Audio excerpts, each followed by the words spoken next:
Hi, in this video, we're going to look at rollover.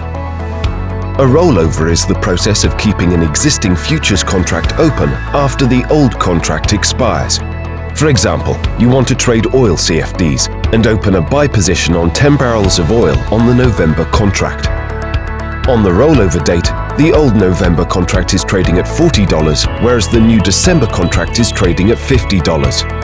That means there's a difference of $10 between the old and new contract.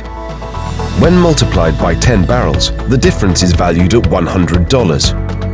A rollover does not impact your account. During the rollover, your position was valued at $400 on the old contract, whereas on the new contract, your position is valued at $500. A negative adjustment of $100 is made to your account. This means that your equity is not impacted at any point during the rollover process. So why roll over a position? It saves you the time of closing and opening new positions. There's no need to pay an additional spread. Plus, the service is completely free. If you want to see when a contract is rolled over, click on the Instrument Details icon and scroll down to look for Automatic Rollover.